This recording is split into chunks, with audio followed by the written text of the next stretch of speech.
মৌলভী সাহেব এই দেখেন এই মৌলভী, আমি আগে বলছি মৌলভী অ্যাটেন্ড করবেন না, তা আপনি তো মানুষ না, আপনি মৌলভী।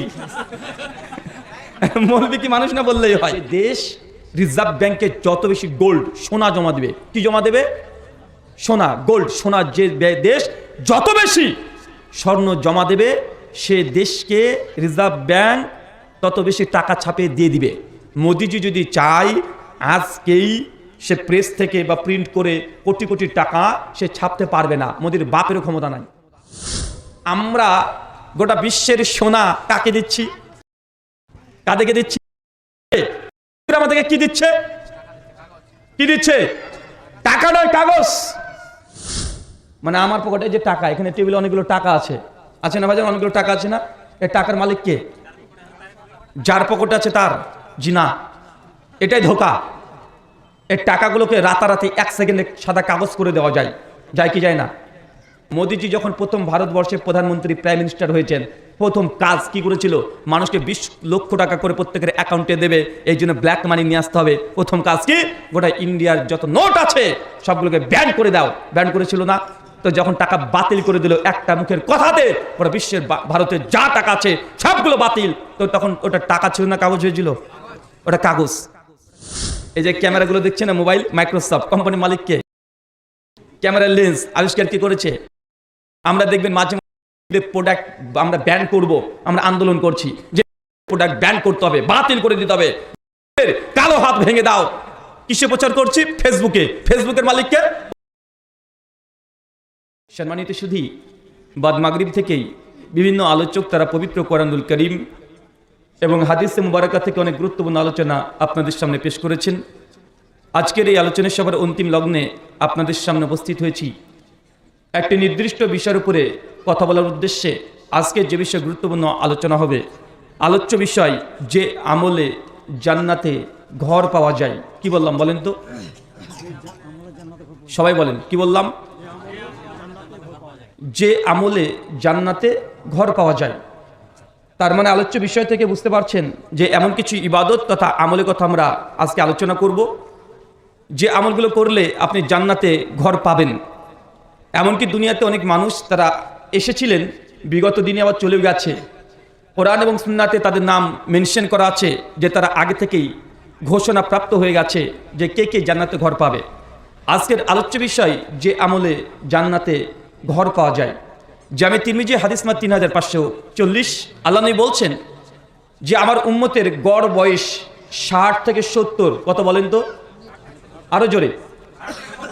আমার আলোচনার প্রত্যেক 1.5 থেকে 3 মিনিটের মধ্যে আপনাকে প্রশ্ন করব। মানে আমি একাই আলোচনা করব এইভাবে আলোচনা করতে পারি না। আমার প্রত্যেক আলোচনার কথা বলতে বলতে 1.5 থেকে 3 মিনিট পর পর আপনাকে প্রশ্ন করব। কেন? বর্তমান সাইকোলজিস্ট যারা মানুষের মন নিয়ে গবেষণা করে তারা বলছে একজন শ্রোতার সঙ্গে বক্তার কানেকশন থাকে বা শিক্ষকের সঙ্গে ছাত্রের কানেকশন থাকে মাত্র 1.5 মিনিট, মানে 90 সেকেন্ড। মানে আপনি আমার কথা এক নাগারে 1.5 মিনিট মানে 90 সেকেন্ডের বেশি ধরে রাখতে পারবেন না। আপনি শুনবেন কিন্তু মনটা টুক করে এদিক ওদিক চলে যাবে। 90 সেকেন্ডের পরে আপনার মন উল্টো দিকে দৌড় মারবে। এমন হয় কি হয় না? কথা বলেন। মানে আপনার শরীর এখানে প্রেজেন্ট আছে কিন্তু মন, আপনার হৃদয়, আপনার চিন্তা শক্তি এটা বিভিন্ন জায়গায় বিক্ষিপ্তভাবে চিন্তা করতে ব্যস্ত হয়ে যাবে।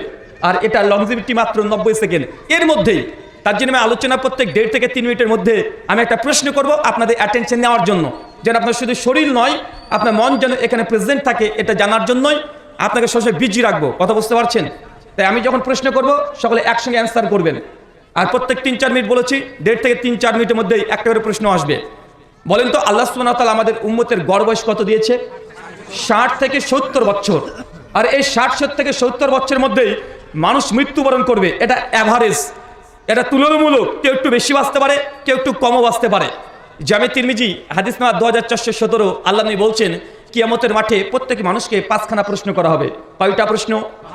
5খানা প্রশ্ন প্রত্যেক মানুষকে করা হবে। কেউ নবী থেকে শুরু করে কেউ এই 5টা প্রশ্নের ঊর্ধ্বে চলে যাবে এমনটা নয়, প্রশ্ন করা হবেই হবে। তার প্রথম প্রশ্ন আন উমুরিহিম, তোমাকে যে হায়াত দিয়েছিলাম, যাকে 40 বছর দেওয়া হয়েছে তার 40 বছরের প্রশ্ন আল্লাহ সুবহানাহু ওয়া তাআলা করাই গন্ডায়। কিয়ামতের মাঠে আপনাকে যে প্রত্যেকটা সেকেন্ডের আল্লাহ হিসাব নেবেন। কেন? কারণ টাইম, সময় এটা কি আল্লাহর সৃষ্টি নয়? এই সময় কে দিয়েছে আপনাকে?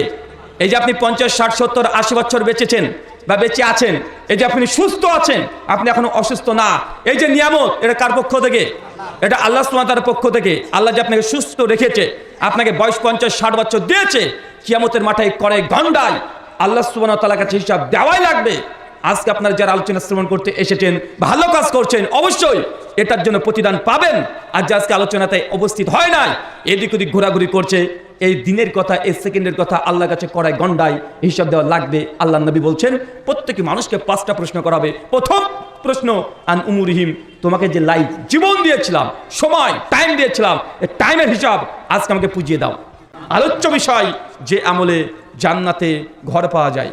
কোরআন হাদিস ভান্ডার ঘেটে ঘেটে যতই ঘাটেন, ঘেটে 3জন ব্যক্তির নাম এমন পাবেন যারা আগে থেকে জীবিত অবস্থায় রাস্তাতে চলাচল করছিল, অথচ আল্লাহ নবী বলছেন যে আমি মেরাজে গিয়েছিলাম, মেরাজ থেকে ফিরে আসলাম, 3জন ব্যক্তির ঘর দেখে এসেছি। কয়জন ব্যক্তির? মানে তারা মারা যায়নি, এখনো নবীর সঙ্গে ছিল। যে জান্নাতে আল্লাহ ঘর রেডি করে রেখে দিয়েছে। ফেরেশতা জিবরিলকে নবী জিজ্ঞেস করছে ঘরগুলো কার? বলছে এটা হচ্ছে ওই ব্যক্তির ঘর, এটা হচ্ছে ওই ব্যক্তির ঘর, এটা হচ্ছে ওই ব্যক্তির ঘর। কয়জনের নাম পাওয়া যায় বলেন তো ভাইজান? 3জন। কেউ কি বলতে পারবেন সে 3জনের নাম কি? একজন স্টেজ থেকে বলবেন না, কারণ এখানে আলেম ওলামা আছে, সব বলে দিতে পারবেন। আচ্ছা, কে কে বলতে পারবেন? আপনি বলতে পারবেন? চট করে দাঁড়ান তো দেখি। হ্যাঁ, দাঁড়ান, ওঠেন। আচ্ছা, ফেরাউনের স্ত্রী। বাবারে, ফেরাউন কত বড় আল্লাহর ওলি গো, ওর বউ জান্নাতে। হ্যাঁ, বসো, তুমি আসো সামনে। উনার উত্তরটা 100% সঠিক। বুঝতে পারলেন? আপনার উত্তরটা 100% সঠিক হয়েছে। টাকা আছে তো আবার?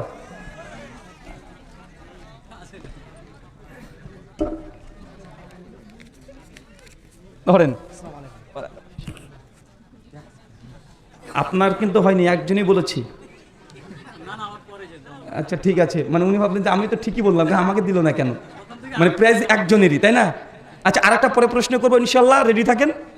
যদি বলতে পারেন, অ্যান্সার করতে পারবেন, আবারও পাবেন, সমস্যা নেই। তার মানে কয়জনের নাম পেলাম আমরা বলেন তো? কয়জন? 1 হচ্ছে আসিয়া, 2 হচ্ছে খাদিজা, আর 3 হচ্ছে ওমর ইবনুল খাত্তাব। তারা আগে থেকে জান্নাতে ঘর পাবে, একথা আল্লাহ নবী জানিয়ে দিয়েছেন। চলেন 3জনের ব্যাপারে সংক্ষিপ্ত পরিচয় আমরা জেনে আসি। প্রথম হচ্ছে আসিয়া। আসিয়ার পরিচয় কি? ফেরাউনের স্ত্রী। তার মানে চিন্তা করে দেখেন ফেরাউন কত বড় আল্লাহর ওলি ছিল।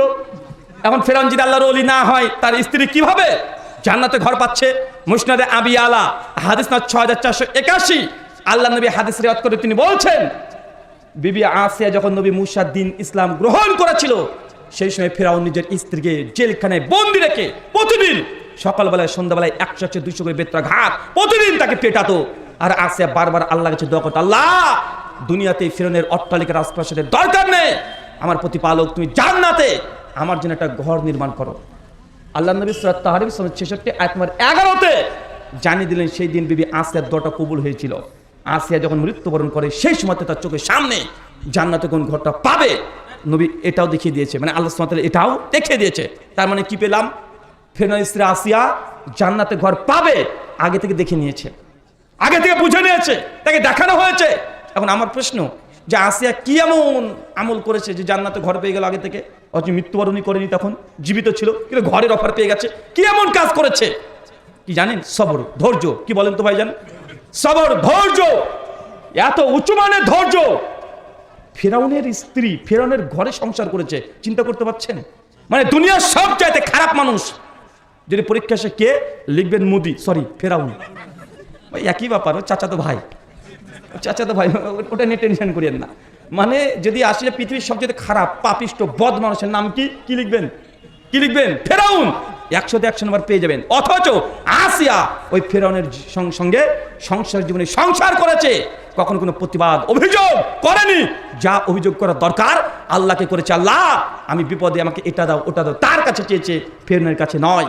আমাদের মায়েদের দিকে তাকিয়ে দেখেন, মানে একটু যদি 19-20 হয়েছে, একটু যদি 19-20 হয়েছে, স্বামীকে একদম মানে তুলসী পাতা দিয়ে পুরো একদম মাথা থেকে পা পর্যন্ত আপাদ মস্তক সব ধুয়ে দেয়, আছে না নাই? মানে চাষি হয়ে গেছে, 60 বছর বয়স, তারপরেও দেখবেন চাচির বয়স 60, চাচার বয়স হচ্ছে 70। চাচা যদি কোনো বুড়ির সঙ্গে গল্প করে, মানে পাড়ার বুড়ি, ধরেন কালুর মা, চাষি যদি এখন কালোর মার সঙ্গে মানে কালোর দাদের সঙ্গে যদি গল্প করে, চাষি যেমন দূর থেকে দেখবে আর মানে গদগদ করে রাখতে রাখতে এসে বলবে, তোমার এখনো লুচ্চামি ভালো হয়নি না, তোমার বয়স 70-80 হয়ে গেছে, তোমার এখনো লুচ্চামি বন্ধ হয়নি, বলে না কেন জানেন? কারণ মেয়েদের এটা হচ্ছে ডিএনএ দ্বারা প্রভাবিত হয়। তারা একটা নারী কেন নারী আপনি জানেন? আর একজন পুরুষ কেন পুরুষ হয় আপনাকে আগে জানতে হবে। নারী কেন নারী আর পুরুষ কেন পুরুষ, এটা বায়োলজিক্যাল কিছু পার্থক্য আছে। বাইরে থেকে তো পার্থক্য দেখছেন যে নারী কোনটা পুরুষ কোনটা বাহ্যিক দিক থেকে বুঝতে পারেন, কিন্তু বায়োলজিক্যালি ভেতরে কিছু তাদের হরমোনের সঙ্গে আমাদের হরমোনের পার্থক্য আছে। পুরুষ কেন পুরুষ হয়? কারণ যখন পুরুষ একটু ম্যাচুরিটিতে পা দিচ্ছে, গোপগুলো আস্তে আস্তে গজাচ্ছে। গোপ কেন গজায় জানেন? গোপন অঙ্গের অবাঞ্ছনীয় যেসব প্রসঙ্গগুলো ওঠে, কেন উঠছে? পুরুষের কণ্ঠ কেন মোটা? এর পেছনে কাজ করে হরমোন, তার নাম হচ্ছে টেস্টোস্টেরন হরমোন। একটা ছেলে যখন 12-13 বছর বয়স হয়ে যায়, তখন তার শরীরে টেস্টোস্টেরন হরমোন তৈরি হতে শুরু করে দেয়। তখন থেকেই এই হরমোনের কাজ কণ্ঠটাকে একটু মোটা করে দিবে, ভারী ভারী করে দিবে, পুরুষ পুরুষ ভাব করে দেয়, শরীরের পেশিগুলোকে মোটা করে দিতে পারে। তখন সে বড় বড় ঝুঁকি নিতে পারে, সিদ্ধান্ত দেওয়ার ক্ষমতা নিতে পারে, কোনটা ভালো কোনটা মন্দ এটা বিচার করতে শিখতে পারে। এটা হচ্ছে টেস্টোস্টেরন হরমোনের কারণে একজন মানুষ এই বাচ্চা থেকে আস্তে আস্তে আস্তে একজন নারী হচ্ছে, একজন পুরুষ হচ্ছে। কথা বুঝতে পারলেন? আর মেয়েদের এই হরমোনটা তৈরি হয় না, যৎসামান্য হয়, তো তাদের অতিরিক্ত একটা হরমোন তৈরি হয়, সেটা সায়েন্সের ভাষায় বলা হয় ইস্ট্রোজেন হরমোন। ইস্ট্রোজেন হরমোনে কি করে? ইস্ট্রোজেন হরমোন মানে নারীটাকে নারী নারী সুলভ ভাব নিয়ে এসে দেবে শরীরে। তার আস্তে আস্তে স্তন পুরুষ থেকে পৃথক হয়ে উঁচু হতে শুরু করবে, শারীরিক গঠনে পরিবর্তন হবে, কণ্ঠটা নরম হয়ে যাবে, এই পেশিগুলো আস্তে আস্তে সব নরম কোমল হয়ে যাবে। কেন? এটা ইস্ট্রোজেন হরমোনের কাজে প্রভাবে। ইস্ট্রোজেন হরমোনের আরেকটা মারাত্মক কাজ আছে কি জানেন? সন্দেহ করা। মানে বুঝলেন না আপনি? পুরুষের টেস্টোস্টেরন হরমোনের কাজ কি? ঝুঁকি নিতে বেশি পছন্দ করে। কি করে? বাড়িতে যে ডাকাত পরে, চোর পরে, আগে বউ কি ঝাঁটা নিয়ে তারে না জামাই আগে মানে ঘুম থেকে চট করে উঠে ও চোরকে ধরতে যায়, কে করে? এটা পুরুষ করে না। ঝুঁকি পুরুষ নাই, কেন? তার এই হরমোন তাকে প্রভাবিত করে। কিন্তু নারীদের এই হরমোন নেই। ওদের কি হরমোন আছে? উল্টো আছে ইস্ট্রোজেন। কাজ কি? সন্দেহ করা। আপনার বউ আপনাকে সন্দেহ করবে, মরা পর্যন্ত সন্দেহ করবে। এটা ও ইচ্ছাকৃত করে না, এটা নিজের ইচ্ছাই করছে না, এটা ও ওইভাবে তৈরি হয়েছে। ইস্ট্রোজেন হরমোনের একটা কাজ, ও সন্দেহ করবে। আপনি যাই করেন না কেন, আপনি যা বলবেন তার উল্টো ও ব্যাখ্যা করবে, এটাই স্বাভাবিক। আপনি যদি বলেন এটা কালো, ও আপনাকে বলে কালো না, ঠিক এটা খয়েরি কালার মতো লাগছে। বুঝলেন না? এটা যে ইচ্ছাকৃত করছে এমনটা নাই, মানে ও করবে। তাই নারীদের সাইকোলজি, তাদের মানসিক অবস্থা আপনাকে যদি না বুঝেন, সংসারে জান্নাত না জাহান্নাম করে ছেড়ে দিবে। কথা কি বুঝতে পারছেন? আল্লাহ সুবহানাহু ওয়া তাআলা আপনাদের বোঝার তৌফিক দান, সকলে বলি আমিন। সম্মানিত শুধু আসিয়া জান্নাতে ঘর পেয়েছে, একদম স্পষ্ট সেই বুখারী মুসলিমের হাদিস দ্বারা প্রমাণিত আছে।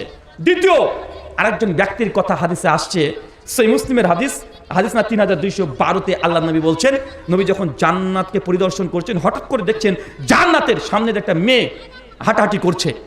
সে মেয়েটার নাম কি বলেন তো? আপনারা শুনেছেন আলোচকদের বক্তাদের কাছ থেকে যে নবী যখন মিরাজে গেলেন, দেখেন জান্নাত জাহান্নামে নারী আর নারী, গোটা জাহান্নাম নারী দিয়ে আল্লাহ পূর্ণ করে দিয়েছে। অথচ জান্নাতে একটা মেয়ে হেঁটে বেড়াচ্ছে, নবী এটাও দেখে এসেছে। সে নারীটার নাম বলতে পারবেন কেউ? হ্যাঁ বলেন, 100 টাকা দেবো। আরো স্বামীর নাম তো জিজ্ঞাসা করিনি, স্ত্রীর নাম। হ্যাঁ চাচা 100 টাকা একটা নাম। এবার কি রে ভাই, কথা বলে না কেন? আরে আমি যখন আলোচনা করি আমার এরকম 1-2 হাজার টাকা এমনি চলে যায়। কথা বুঝলেন না? মানে প্রশ্ন করি আর মানে উত্তর দিই, তো মানে এমনি 1-2 হাজার টাকা এমনি চলে যায়। মানে এই একটা আলোচনা করতে গেলে কমপক্ষে 6-7টা প্রশ্ন করি, আমার টাকা 1-2 হাজার টাকা প্রায় চলে যায়। কিন্তু আপনার টাকা নিতে পারছেন না রে ভাই। আচ্ছা টাকা দিতে যাচ্ছি, কেন দেখলেন একটু আগে একজনকে 300 টাকা দিয়েছি না? আরে আপনিও পারবেন ইনশাল্লাহ। আপনি বলেন, একজন নারীকে জান্নাতে নবী ঘুরে বেড়াতে দেখছিলেন, কিন্তু মেয়েটা দুনিয়াতে জীবিতই ছিল, কিন্তু মেয়েরা যে নবী দেখছে জান্নাতে ঘুরে বেড়াচ্ছে। সে মেয়েটার নাম কি? আপনি বলবেন? একবার টাকা পেয়েছেন? হ্যাঁ ও আপনি পেয়েছেন না? আপনি পারবেন? দাঁড়ান, নাম বলেন, বলেন নাম বলেন। খাদিজাতুল কুবরা, তাই তো? মাশাআল্লাহ। আচ্ছা আর কে বলবেন? দাঁড়িয়ে থাকবেন, বসবেন না। আর কে বলবেন? আরে ভাই কথা বলেন না রে, এ তো লাঠি নিয়ে বসতে হবে আমাকে মনে হচ্ছে। আরে আপনাদের কি আমি বলেছি যে ভুল বলে টাকা দিতে হবে? এমন তো শর্ত নেই, তাই না? তো ভুলটা বলেন না। আরেকজন ব্যক্তি আছে, নাম বলেন, নাম বলেন। হ্যাঁ, ফাতিমা, সাফিয়া, মাশাআল্লাহ, সাফিয়া নাম এসেছে। আপনি বলছেন কি? সুমাইয়া, মাশাআল্লাহ। আপনার তিনজন উত্তরও, তিনজনের উত্তরই ভুল। কি নাম? আপনি দাঁড়ান তো। তখন থেকে ফুসফুস করে নিচ থেকে কথা বলেই যায়, মানে সাহস করে কিছু বলতে পারে না। কি নাম বললেন? উম্মে সুলাইম।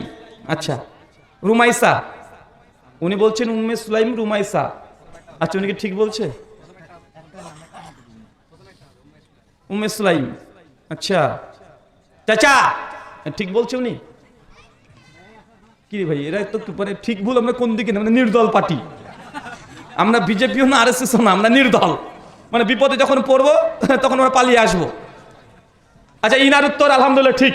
কার উত্তর ঠিক? যিনি উম্মে সুলাইম, উনাকে রুমাইসা বিনতে মিলহাম বলা হয়।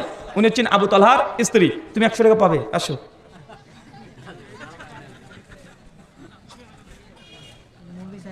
কি কিছু বলবেন নাকি? আপনি নেবেন? মৌলভী সাহেব, এই দেখেন মৌলভী, আমি আগে বলছি মৌলভী অ্যাটেন্ড করবেন না। তা আপনি তো মানুষ না, আপনি মৌলভী। মৌলভী কি মানুষ না বললেই হয়? হুজুর মৌলভী কি মানুষ না? মৌলানা সাহেব অ্যাটেন্ড করেছে, চিন্তা করা যায়। নেন, শুকরান, জাযাকাল্লাহ, বারাকাল্লাহ ফিক। যে নারী, তার নাম কি বললাম?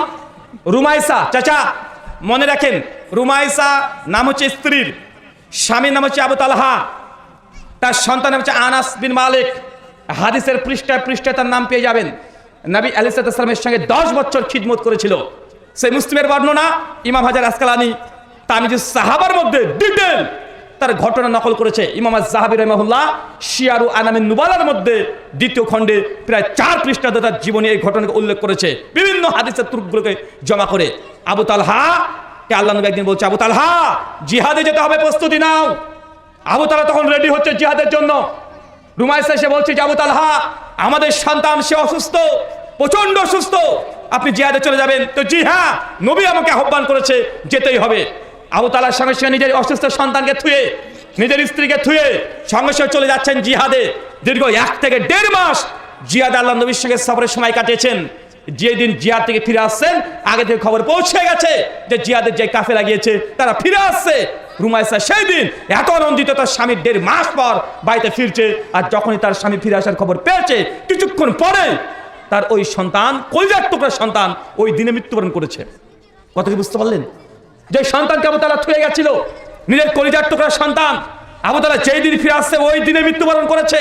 রুমাইসার সঙ্গে সঙ্গে গ্রামের আশেপাশে যত প্রতিবেশী আছে প্রত্যেককে চিৎকার করে বলছে যে, শোনো, আমার স্বামী আজকে 1.5 মাস পর বাড়িতে ফিরছে, কেউ আমার স্বামীকে, আমার সন্তান মারা গেছে এই সংবাদ দিবে না। যদি দাও সে ভেঙে পড়বে, কারণ 1.5 মাস পর তিনি বাড়িতে ফিরছেন, আমার সন্তান মৃত্যুর ঘটনা কেউ জানাবে না আমি যতক্ষণ না জানাই। রুমাইসা বাড়িতে এসেছেন, নিজের সন্তান থেকে সুন্দর করে একটা নতুন চাদর দিয়ে বিছিয়ে দিয়ে তাকে বেঁধে বিছানার এক পাশে রেখে দিয়েছেন।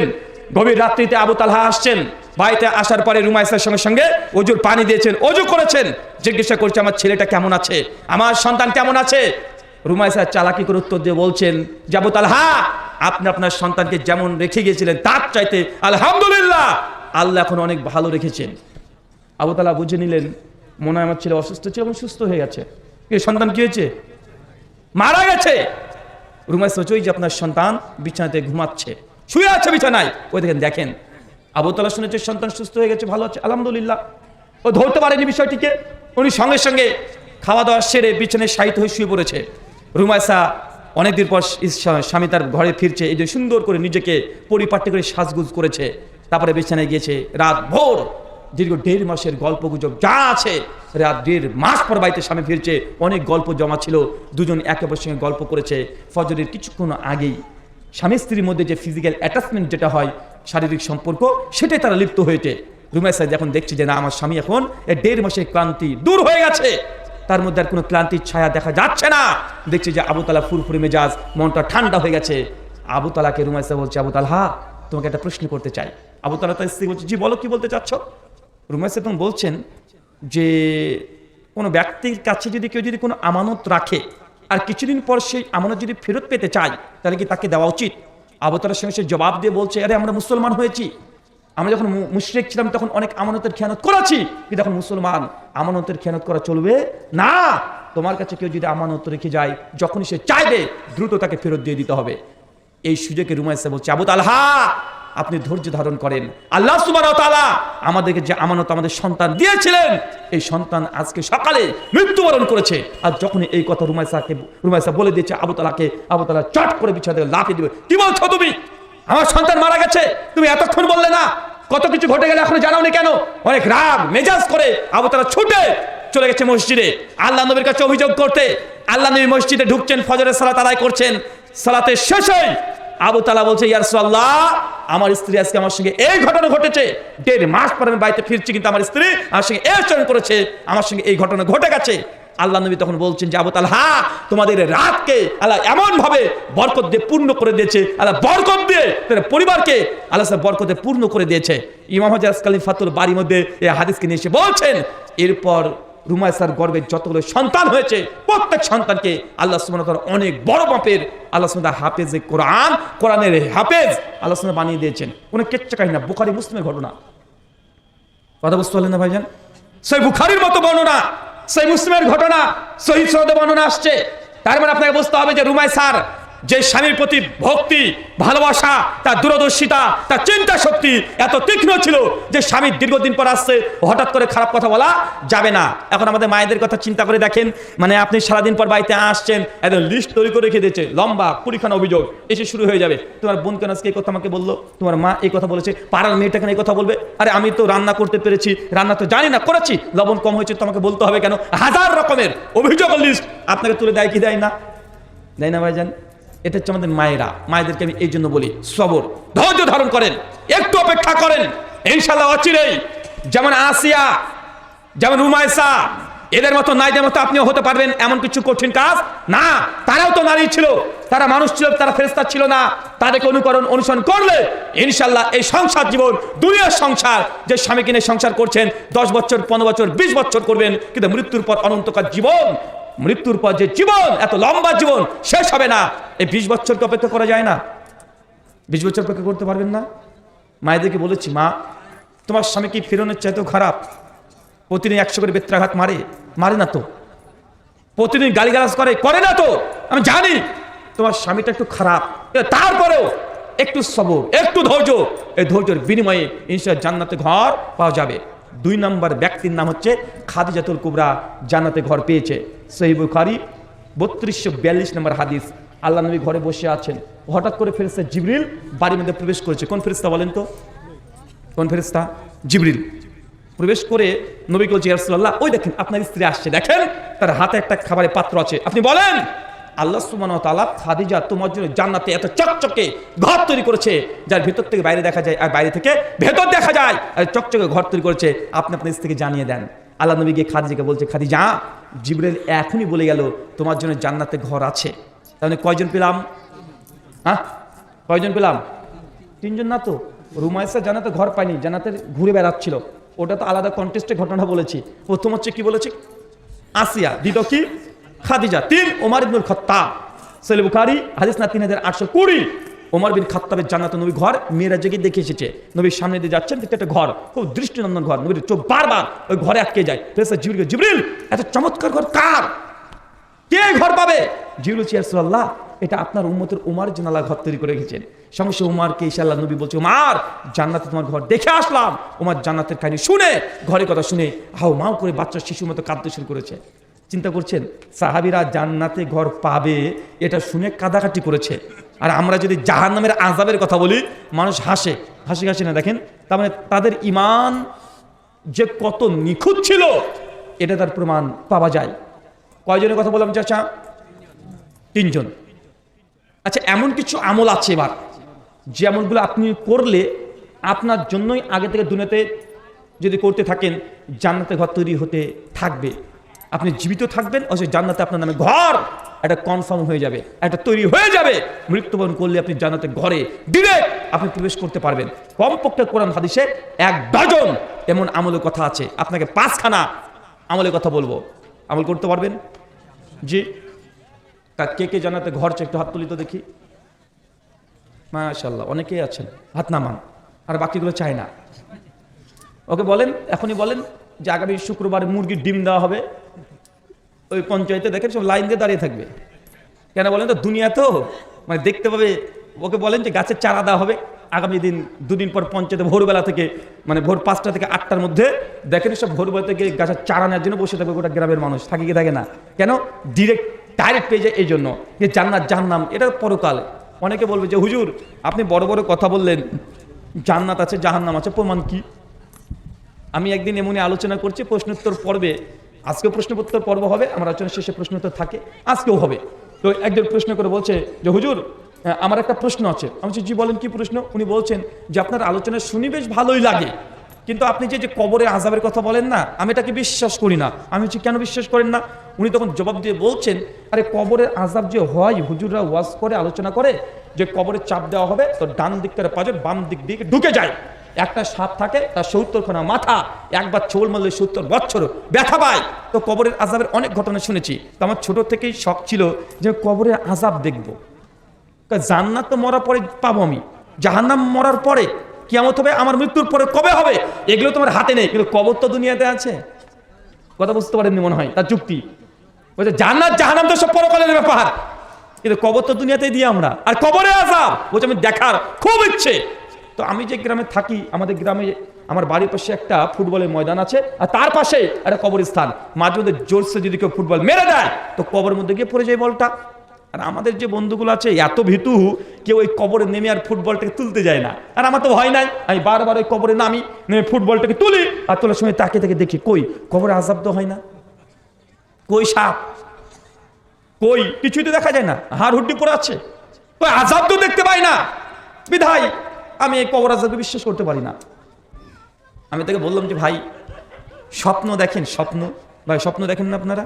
হ্যাঁ স্বপ্ন দেখি, মানে স্বপ্ন মতো অনেক কিছু করে শুদ্ধ ফেলি, তো দেখি এমন নাকি?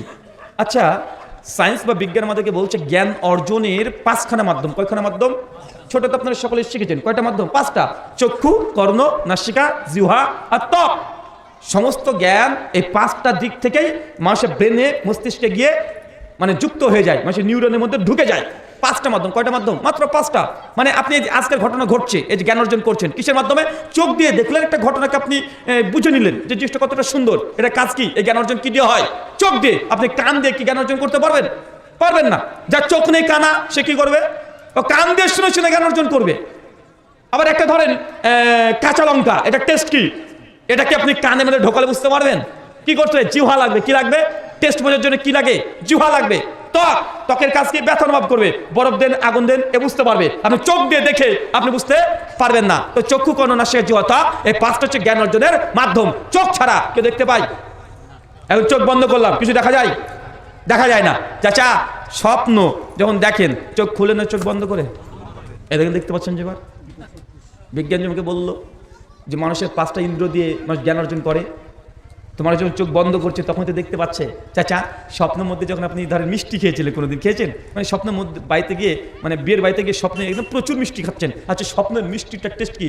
ঝাল না টক? হ্যাঁ কেন রে ভাই? জিহ্বার টেস্ট বুঝে। তো স্বপ্নের মধ্যে কি জিহ্বা লেগেছে আমার? হ্যাঁ চোখ এদের খুলে রেখেছি, দেখতে পাচ্ছি, চোখ বন্ধ করে দেখতে পাই না। স্বপ্ন তো চোখ বন্ধ করে দেখছি। স্বপ্নের মধ্যে দেখছেন যে আপনার একটা হাতে মেরে একটা হাত কেটে নিয়েছে, বা বাইক চালাচ্ছিলেন, অ্যাক্সিডেন্ট করেছেন, দুর্ঘটনা, হাত কেটে রক্ত বের হচ্ছে, চিৎকার মারছেন, আপনি ব্যথা পাচ্ছেন স্বপ্নে। ওই ব্যথা অনুভব করতে পারেন কি পারেন না? স্বপ্নে দেখছেন 14ই ফেব্রুয়ারি গার্লফ্রেন্ড এসে আপনাকে একটা গোলাপ ফুল দিয়ে দিয়েছে, সঙ্গে সঙ্গে বলছে আই লাভ ইউ, আপনি বাঘ খুশি, এত খুশি, এত খুশি, ঘুম ভেঙে গেছে, উঠে দেখছেন স্বপ্ন রে।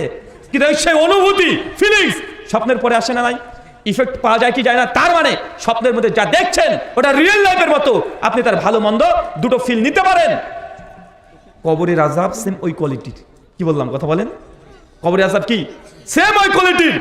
স্বপ্নের মধ্যে আপনি স্বপ্ন দেখছেন, কেউ আপনাকে একটা কুত্তাতে আপনাকে তাড়ছে, প্রচন্ড পালাচ্ছেন, সাপ আপনাকে তাড়ছে, প্রচন্ড পালাচ্ছেন, চিৎকার মারছেন, বাগ্য মা চিৎকার মারছেন, হচ্ছে আপনার স্ত্রী দেখা যাচ্ছে আপনার খাটের পাশে বসে টিভিতে সিরিয়াল দেখছে। এখন আপনাকে যে কুত্তাতে তাড়ছে, আপনার স্ত্রী কি বুঝতে পারবে? আপনি যে ভয় পাচ্ছেন, ও যদি আপনার শরীরে তাকিয়ে হাঁ করে তাকায়, বুঝতে পারবে যে আপনি ভয় পাচ্ছেন, বা আপনার পুরো আযাব হচ্ছে, আপনাকে মারছে, বা আপনি মিষ্টি খাচ্ছেন, বা অন্য কোনো মেয়ের সঙ্গে লটঘট করছেন স্বপ্নের মধ্যে, বুঝতে পারবে। তো আপনি একজন মরা মানুষ মারা গেছে, তার শরীর দিকে তাকালে তার উপরে যে আযাব হচ্ছে না জান্নাতে আছে, আপনি বুঝতে পারবেন না যে স্বপ্ন। এটা যেন একটা বারজাখী জীবন, অদৃশ্য জগৎ, ঠিক এমনই কবরের আযাব এটা অদৃশ্য জগৎ। শরীর দেখবেন যে আছে যেমন তেমনই, কিন্তু আপনার আযাব হচ্ছে এটা আপনি অনুধাবন করতে পারবেন না। কেন? এটা আনসিন, এটা বারজাখ, এটা আপনার আয়ত্তে নেই। চলেন 5খানা আমল, যে আমলগুলো করলে জান্নাতে ঘর পাওয়া যায়। এক, সহিহ বুখারী হাদিস নাম্বার 450, আল্লাহ নবী বলছেন, কেউ যদি দুনিয়াতে একটা মসজিদ নির্মাণ করে, কি করে? কত বলেন? মসজিদ, বাইতুল ফিল জান্নাহ, আমি আল্লাহ তাকে জান্নাতে ঘর দেব। কি পাবেন তাহলে? মসজিদ তৈরি করতে পারবেন? জি, মসজিদ তৈরি করতে পারবেন? এখানে এখন আমাদের মুখ কালো হয়ে যাবে। মানুষের কাছে টাকার কথা শুনলেই জান্নাত দরকার নেই ভাই, টাকা দিয়েও জান্নাতের কি প্রয়োজন? আল্লাহ নবী বলছেন, কেউ যদি দুনিয়াতে একটা মসজিদ নির্মাণ করে দেয়, বাইতুল ফিল জান্নাহ, আমি আল্লাহ তাকে জান্নাতে ঘর দিয়ে দেব। এখন প্রশ্ন উঠতে পারে, 2 তলা মসজিদ টাচ দিয়ে তৈরি করতে হবে হুজুর? অত টাকা তোমার নাই। জি না, 2 তলা মসজিদ আপনি নির্মাণ করার প্রয়োজন নেই। আল্লাহ নবীর জামানাতে এমন পাকা টাচ দেয়া কোনো মসজিদ ছিল না। মসজিদে ছিল কাঁচা, মসজিদ কাঁচা ছিল না, খেজুর বৃক্ষ দিয়ে চতুর্দিকে সাজানো।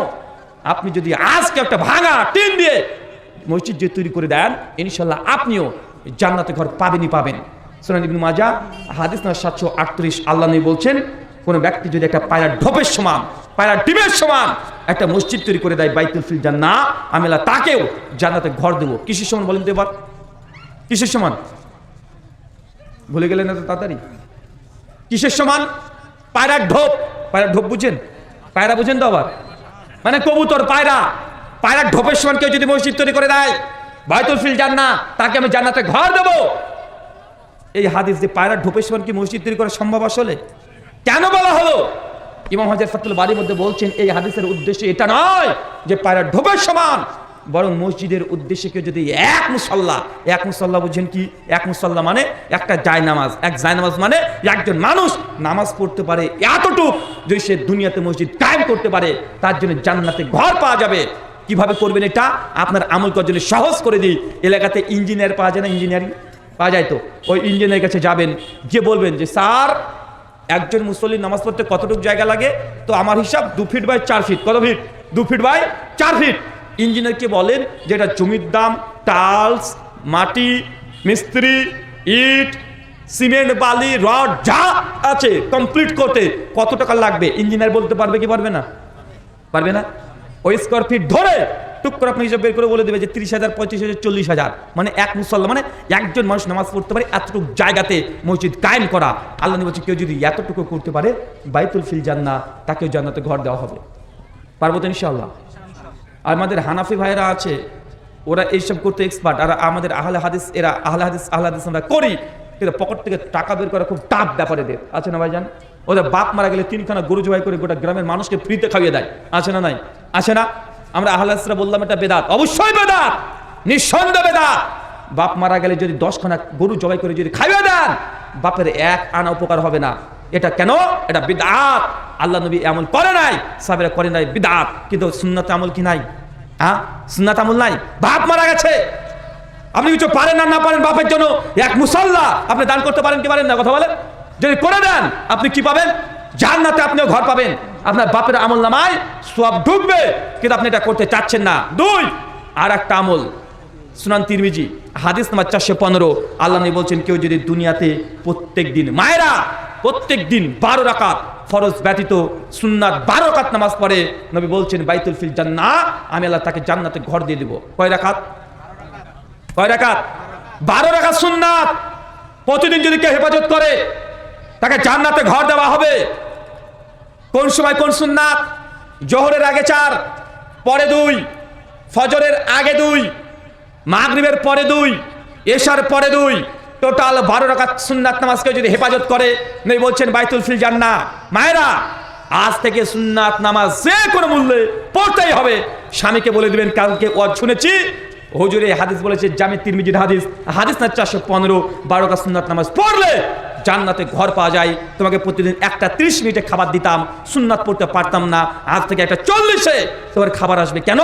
আমি সুন্নাত নামাজ পড়বো। কথা কি বুঝতে পারলেন না ভাইজান? কেন? 10 মিনিট যদি ইনভেস্ট করেন জান্নাতে ঘর পাবেনই পাবেন। 12 রাকাত সুন্নাত নামাজ পাওয়া যাবে তো ইনশাআল্লাহ। এই আমল আবার হানাফি ভাইরা বেশি করে না ভাইজান? আল হাদিসরা সুন্নাতের ব্যাপারে অনেকটা গাফিল হয়ে গেছে, ওরা ফরজ নামাজ পড়ে পালিয়ে যায়, আছে না নাই?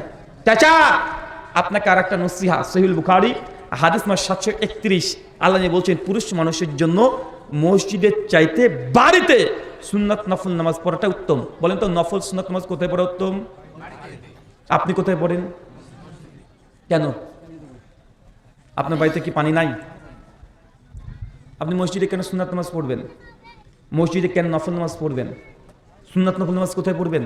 কোথায়? বাড়িতে। আবু বকর, উমর ইবনুল খাত্তাব, সাইদ বিন মুসাইব, বড় বড় সাহাবী, তাদের প্রত্যেকের বাড়িতে স্পেশাল একটা ঘর, যেটা ইবাদত করার জন্য। কিসের জন্য? ইবাদত করার জন্য। খাসভাবে নির্দিষ্টভাবে তারা তাদের বাড়ির একটা চতুর্দিকে বাড়ির মধ্যে একটা ঘর করতো, যেটার নাম হচ্ছে ইবাদতখানা। কি খানা? ইবাদতখানা। আপনার বাড়িতে আপনার মায়ের ঘর আছে, বাপের ঘর আছে, স্ত্রীর ঘর আছে, মেয়ের ঘর আছে, সবার ঘর আছে। আল্লাহর ঘর কই? ইবাদত যে করবেন, আপনি বলছেন নামাজ পড়ি মনে যে তৃপ্তি আসে না, আসবে কিভাবে? সুন্নাত নফল নামাজ পড়ছেন, যে ঘরে আপনি শুয়ে আছেন ওই ঘরে। কিন্তু আপনার একটা যদি ঘর থাকে, যে ঘরটা ইবাদতখানা, আপনার দোয়া, জিকির, তাসবিহ, তাহলিল যখনই মন চায় আপনাকে পাকা করতে হবে এমনটা নাই। বাড়ির ছাদে পরে টিন দিয়ে, বেড়া দিয়ে, পাট কাঠি দিয়ে একটা ছোট্ট করে ঘর তৈরি করে দেন, নাম দিয়ে দেন ইবাদতখানা। জায়নামাজ বিছানো থাকবে, কোরআন মাজিদ সাজানো থাকবে, চতুর্দিকে দোয়া জিকির দিয়ে সাজানো থাকবে, আতসেন দিয়ে সুগন্ধি করে রাখবেন। যখন মন চাইবে রাত্রিতে উঠে 2 রাকাত নামাজ পড়বেন, দেখবেন নামাজের মধ্যে কত স্বাদ, নামাজ পড়ে কত যে মিষ্টি, এটা যখন বুঝতে পারবেন। কিন্তু আপনি যে ঘরে স্ত্রীকে নিয়ে শুয়ে থাকেন ওই ঘরে নামাজ পড়ছেন, নামাজের কি আপনার স্বাদ পাবেন? কথা বলেন না। যে টেস্ট পাবেন না। তাই সুন্নাত নফল নামাজ কোথায় হবে? কথা বলেন। সুন্নাত নফল নামাজ কোথায় হবে? সুন্নাত নফল নামাজ বাড়িতে পড়া প্র্যাকটিস করবেন। সুন্নাত নফল নামাজ পড়া বাড়িতে পড়া উত্তম। 3 নম্বর আমল, সুনানুদ দারিমি হাদিস নাম্বার 478, আল্লাহ নবী বলেছেন কোন ব্যক্তি যদি প্রতিদিন 10 বার, কতবার? 10 বার সূরাতুল ইখলাস পাঠ করে বাইতুল ফিল জান্নাহ, ওই ব্যক্তিকে জান্নাতে ঘর দেওয়া হবে। চাচা কি পড়তে হবে বলেন তো? সূরাতুল ইখলাস জানা আছে না? বাবা মা তো জানা নাই, আমি তো মাওলানা না। চাচা আপনি জানেন, তবে নামটা জানেন না। সূরা ইখলাস কোন সূরা? কুল হুয়াল্লাহু আহাদ, বলো তিনি আল্লাহ এক এবং অদ্বিতীয়। আল্লাহুস সামাদ, তিনি আল্লাহ কাহার মুখাপেক্ষী নন। লাম ইয়ালিদ ওয়া লাম ইউলাদ, তিনি আল্লাহ কাউকে জন্ম দেন নাই, তিনিও কারো কাছে জন্ম নেন নাই। ওয়া লাম ইয়াকুল্লাহু কুফুয়ান আহাদ, আল্লাহর সমকক্ষ সমতুল্য কোনো কিছুই নেই। এই যে সূরাতুল ইখলাস মানে আপনার ভাষায় কুল সূরা, কেউ যদি প্রতিদিন 10 বার পাঠ করে আপনার জন্য জান্নাতে আল্লাহ নবী বলছে ঘর পাবেনই পাবেন, ইনশাআল্লাহ পাবেন। এই আমলটা করা যাবে কি যাবে না? মায়েরা কোন সময় পড়বেন? যে কোনো সময়, 24 ঘন্টার মধ্যে। হুজুর রান্না করছি পড়তে পারবো? পারবেন। সবজি কাটছেন পড়তে পারবেন, রাস্তাতে হাঁটতে যাচ্ছেন পড়তে পারবেন, দোকানে বসে পড়তে পারবেন। 24 ঘন্টায় যে কোনো সময় আপনি 10 বার সূরাতুল ইখলাস পাঠ করবেন, এটা আপনার খাস আমল।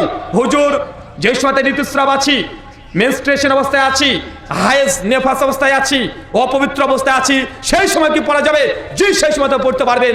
তবে সেই সময় কোরআন মাজিদকে টাচ করে পড়তে পারবেন না। তাই কোরআন যদি মুখস্থ থাকে, সূরা ইখলাস যদি মুখস্থ থাকে, আপনি মুখস্থ পড়তে পারবেন। কথা বুঝতে পারলেন না?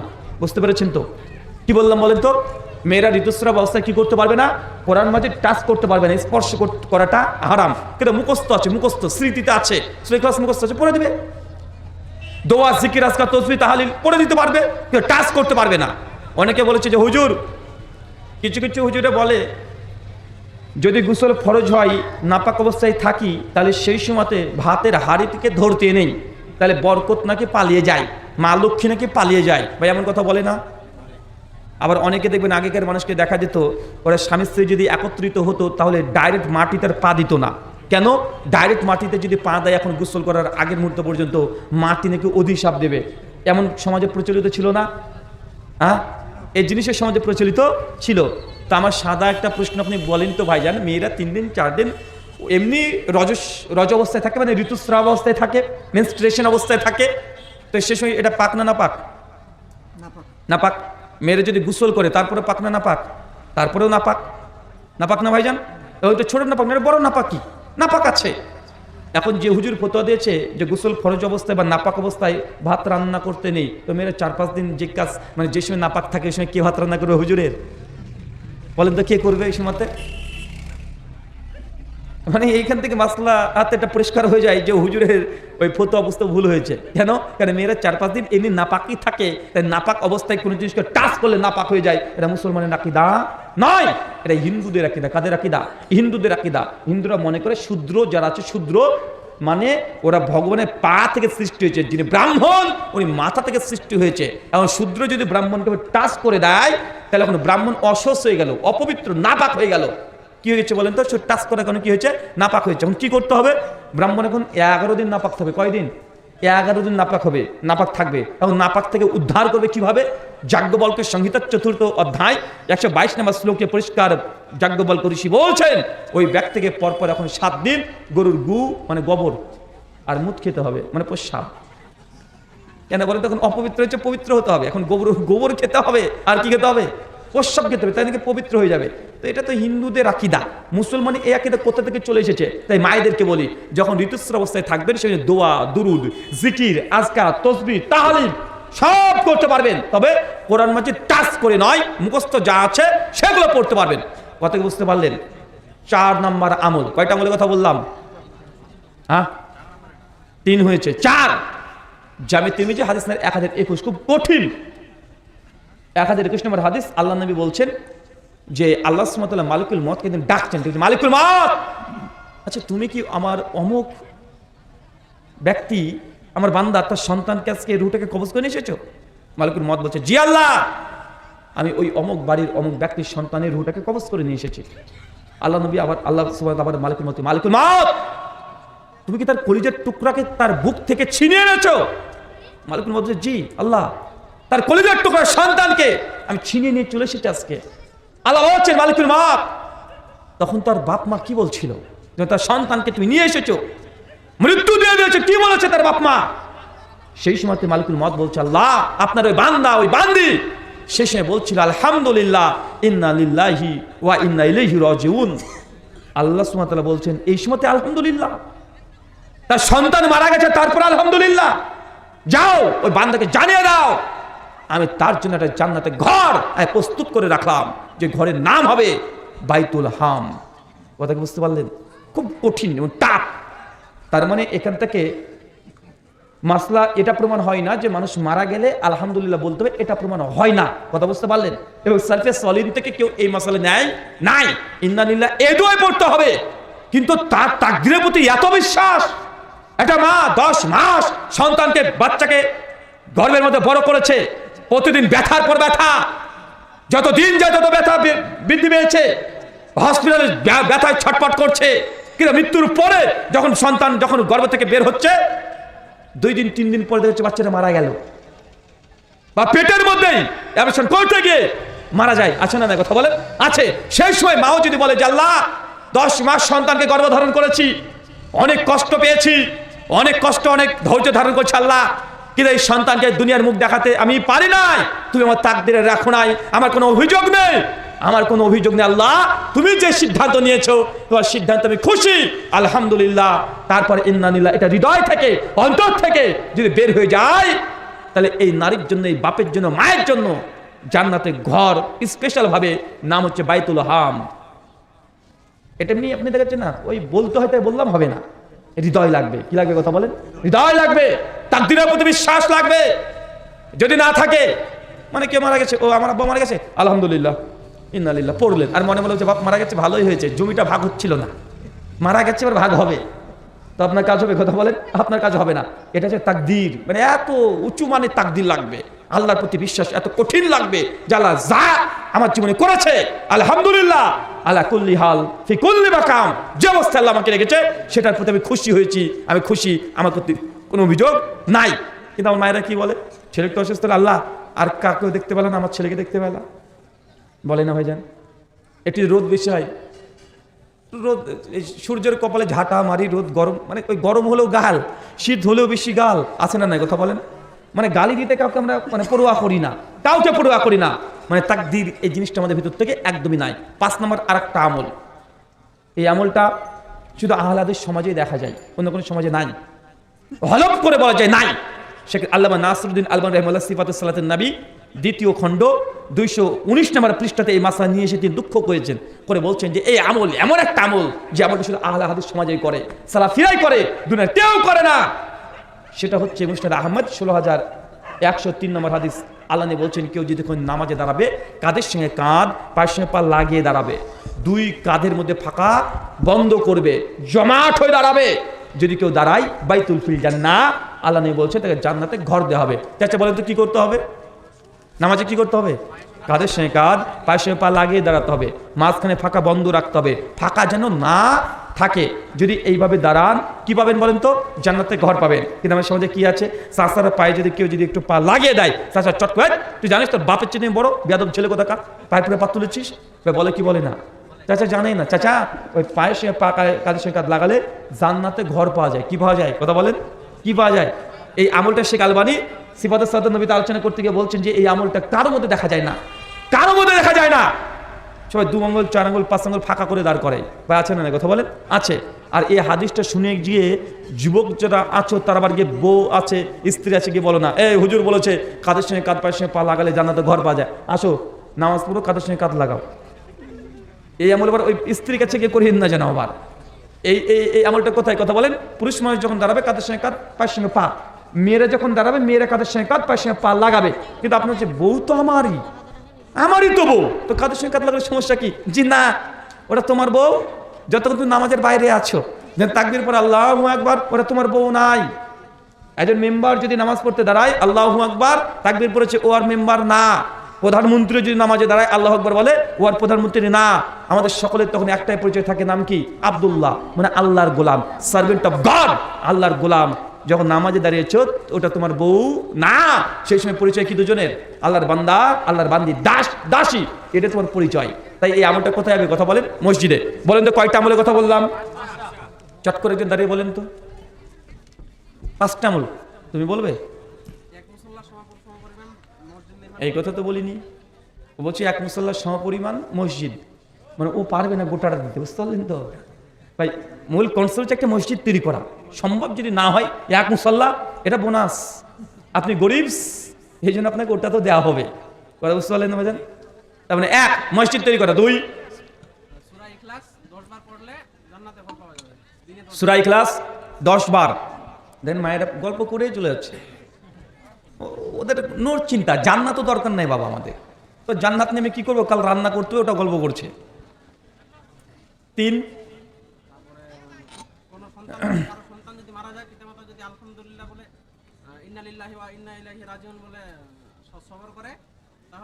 সবর, তাকদির, ধৈর্য, এর সঙ্গে যদি আলহামদুলিল্লাহ যদি অন্তর থেকে বেরিয়ে যায়, তার মানে বললেই কিন্তু আপনি পেয়ে যাবেন এমনটা না, ভাবেন না যেন আবার।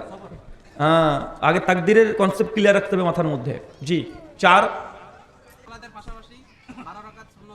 সুন্নাত নামাজ 12 রাকাত। মায়েরা 12 রাকাত সুন্নাত প্রতিদিন, মিস করা যাবে না। সংসার ভেসে যাক, আধা ঘন্টা লিট্টি খাবার দেওয়া হবে, তারপরে 12 রাকাত সুন্নাত মিস করা যাবে না। অনেক মূল্য, অনেক দাম। জি। 5 নম্বর, পেটে আসছে মুখে আসছে না। ওই যে বলেছি যদি এরকম হয় পেটে মারবে 2-3টা ঘুষি, মুখ দিয়ে বেরিয়ে যাবে। হ্যাঁ, মাশাআল্লাহ, এবার কিন্তু কোনো অফার দিইনি। বসো। 5খানা। 1 মসজিদ নির্মাণ করা, যদি সামর্থ্য না থাকে নিয়ত রাখেন, আল্লাহ মৃত্যুর আগ মুহূর্ত পর্যন্ত মসজিদের জন্য আমি চেষ্টা করে যাব। না পারলে 1 মুসাল্লা। কেউ যদি মসজিদের জন্য দান সাদাকা চাই, জিন্দেগিতে যেন আপনার আমল এটা না থাকে যে মসজিদের জন্য কেউ চেয়েছে আপনি দেননি, এমন যেন আমল না থাকে। 1 টাকা দিয়ে হলেও শরীক করবেন ইনশাল্লাহ, করবেন ইনশাল্লাহ। 1 টাকা হলেও নাই, আল্লাহকে বলতে পারেন আল্লাহ আমার কাছে ছিল না, আমার সামর্থ্য 1 টাকাই ছিল, মানে 1 টাকা দিয়ে হলেও শরীক থাকবেন। 2 প্রতিদিন 12 রাকাত সুন্নাত নামাজ মিস করা যাবে না, অনেক মূল্য, অনেক দাম। 3 আপনার একসঙ্গে সঙ্গে বলেন 3 আপনি কোনো মানুষ যখন মৃত্যুবরণ করছে, বিশেষ করে নিজের সন্তান, মা যদি হৃদয় থেকে অন্তর থেকে আলহামদুলিল্লাহ আল্লাহ শুকরিয়া আদায় করতে পারে, সেই সময় যদি আল্লাহ প্রতি কোনো অভিযোগ না করে, তারপরে ইন্নালিল্লাহ পরে, তার জন্য জান্নাতে ঘর পাওয়া যাবে। 4 বলেন। আরে ভাই 4 বলতে বলি, 4 নাম্বারটা বলেন। এরা এত ফাঁকিবাজ রে ভাই। সূরাতুল ইখলাস কতবার? 10 বার প্রতিদিন, যে কোনো মূল্যে। মানে হসপিটালে ভর্তি আছে মনে হলো, আজ তো পড়িনি, সঙ্গে সঙ্গে চট করে পড়ে নিবেন।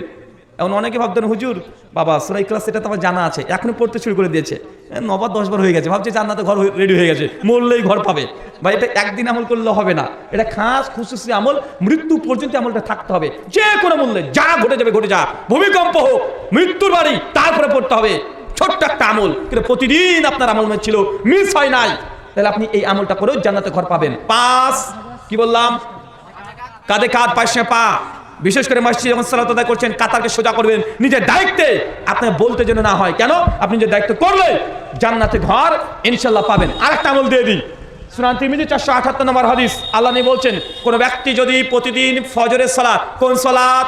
ফজরের সালাত আদায় করেছে, জায়নামাজে বসে আছে, মাঝখানে কোনো কথা বলে নাই, অপ্রাসঙ্গিক কোনো কথা বলে নাই, দোয়া, জিকির, আজকার, তাসবিহ, তাহলিল এগুলো করে করে সূর্য উদিত হয়েছে, এটাকে বলা হয় সালাতুল ইস্তিসকা। কোন সালাত? চাস্তের সালাত। কি সালাত বলা হয়?